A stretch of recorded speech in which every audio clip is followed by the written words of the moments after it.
যা চাই সব যদি দুনিয়াতেই পাওয়া যেত তাহলে এটা দুনিয়া না, জান্নাত হয়ে যেত। কিছু এলোমেলো ঝড়, কষ্টের দমকা হাওয়া, কিছু অপ্রাপ্তির ভিড় তোমায় কষ্ট দিবে, যন্ত্রণাগুলো পাহাড়ের মতো দেখবে, মাঝে মধ্যে বুকটা ভারী হয়ে আসবে। তবে কখনোই হতাশ হইও না, ভেঙে পড়ো না, কারণ এটাই দুনিয়া। এখানে সব চাওয়া পূরণ হবার নয়। মন যা চায় তাই যদি পেতে চাও তবে অবশ্যই তোমায় জান্নাতে যেতে হবে। সেখানে তোমায় আর কোনো কষ্টই ছুতে পারবে না। এই যে ছোটোখাটো কষ্টগুলো তোমায় আঘাত করে, এগুলো মূলত তোমায় জান্নাতের নিকটবর্তী করে এবং আল্লাহর সন্তুষ্টির দিকে দ্রুত গতিতে নিয়ে যায়। আর এখানে সুখ দুঃখ কোনোটিই স্থায়ী নয়। এখানকার সব কিছুই সাময়িক, আর আখেরাত হলো চিরস্থায়ী।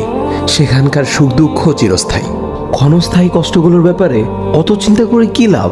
আল্লাহ সুবহানাহু ওয়া তাআলা বলেন, জান্নাতে তোমাদের জন্য তোমাদের মন যা চাই তাই আছে। তোমরা যে জিনিসের আকাঙ্ক্ষা করো তোমাদের জন্য সেখানে তাই আছে। সূরা ফুসসিলাত আয়াত নাম্বার 31। তাই স্বপ্নগুলো আখিরাতের জন্য বাঁচিয়ে রাখো।